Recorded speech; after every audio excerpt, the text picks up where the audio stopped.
moito. Non te apures moito. Eu fago tempo, vos preparo as cámaras,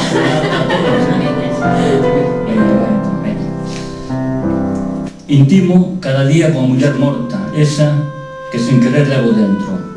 O vento pon unha leve nota quebrada acima do seu corpo magoado. Sentir a dor ou non ten moito que ver con a memoria.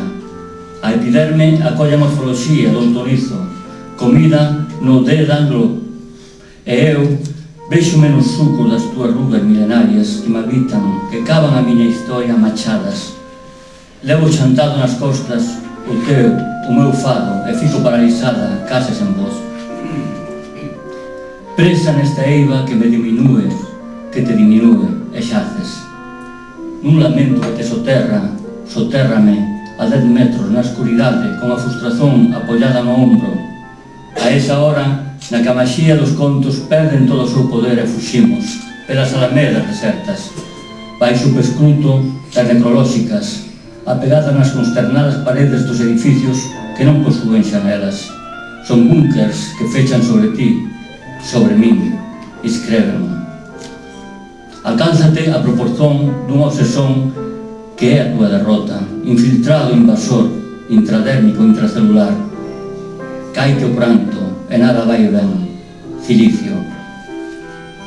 Outro tal depois, levo outro unha cruz, parece?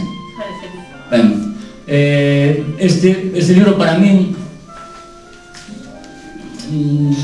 entra dentro, é algo moi a mí por lo menos pasoume eso, tanto que estou dando voltas a facer fotografías sobre ele, eu sou fotógrafo. Entón, xa te dixen aquel día, e sigo con eso na cabeza.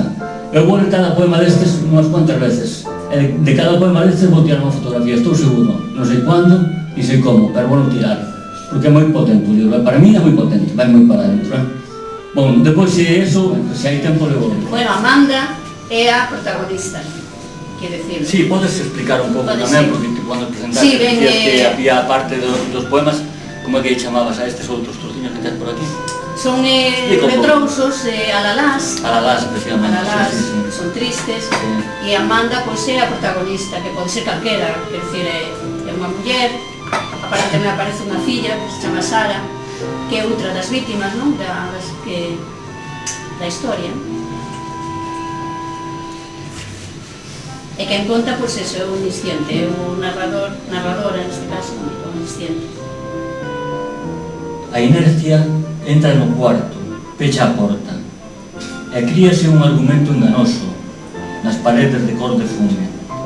As pancadas marcan un territorio que debía ser libre. Incomprensiblemente, hai demasiadas cadeas no corazón dunha muller. O hipnotismo agárraselle ao pescozo, xa non é ela. Esto é suficiente. Ben,